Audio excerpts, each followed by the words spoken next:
ಆತ್ಮೀಯ ಸ್ನೇಹಿತರೆ, ಈಗ ತಾನೇ ಮೊನ್ನೆ ವಿಡಿಯೋಲ್ಲಿ ಬೀಟ್ರೂಟ್ ಹಾಕಿರೋದ್ರ ಬಗ್ಗೆ ವಿಡಿಯೋ ಹಾಕಿದ್ದೆ. ಸ್ಪ್ರಿಂಕ್ಲರ್ ಫಿಟ್ ಮಾಡಿದ್ಮೇಲೆ ಮತ್ತೆ ನಿಮಗೆ ಮೆಸೇಜ್ ಮಾಡ್ತೀನಿ, ವಿಡಿಯೋ ಮಾಡಿ ಹೇಳ್ತೀನಿ ಅಂತ ಹೇಳಿದ್ದೆ. ಇವಾಗ ನೀವು ನೋಡ್ಬೋದು, ನೆನ್ನೆ ಎಲ್ಲ ಸ್ಪ್ರಿಂಕ್ಲರ್ಸ್ನ ಫಿಟ್ ಮಾಡಿದ್ದಾರೆ. ನೋಡ್ಬೋದು, ಸ್ಪ್ರಿಂಕ್ಲರ್ ಸಿಸ್ಟಮಲ್ಲಿ ನೀರು ಬರ್ತಾಯಿದೆ. ಸುಮಾರು 100 ಸ್ಪ್ರಿಂಕ್ಲರ್ಗಿಂತ ಹೆಚ್ಚು ಬರ್ತಾಯಿದೆ. ತುಂಬ ಚೆನ್ನಾಗಿದೆ. ನಾವು ಸಬ್ಮರ್ಸಿಬಲ್ ಮೋಟ್ರನ್ನ ಹಾಕ್ಕೊಂಡಿದ್ದೀವಿ. ತುಂಬ ಚೆನ್ನಾಗಿ ಬರ್ತಾಯಿದೆ.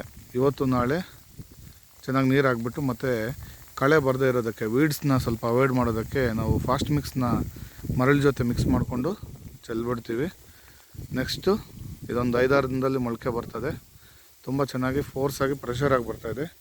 ಈ ಸ್ಪ್ರಿಂಕ್ಲರ್ಸ್ ತುಂಬ ಚೆನ್ನಾಗಿ ಕೆಲಸ ಮಾಡ್ತದೆ. ಮ್ಯಾಕ್ಸ್ ಪವರ್ ಅಂತ ಹೇಳಿದ್ರೆ ಹೆಸರು. ಒಂದು ಸ್ಪ್ರಿಂಕ್ಲರ್ ಬಂದು 5 ರೂಪೀಸ್ ಇದು. ಬಟ್ ನೀರು ತುಂಬ ಚೆನ್ನಾಗಿ ಬರುತ್ತೆ. ಆ ದೊಡ್ಡ ಸ್ಪ್ರಿಂಕ್ಲರ್ ಆಗ್ತಾಯಿದ್ವಲ್ಲ ಶೈನು, ಅದೇ ಥರನೇ ಇದು ಕೂಡ ಚೆನ್ನಾಗಿ ಬರ್ತದೆ. ಇನ್ನೂ ನೀರು ಚೆನ್ನಾಗಿ ಬರ್ತದೆ.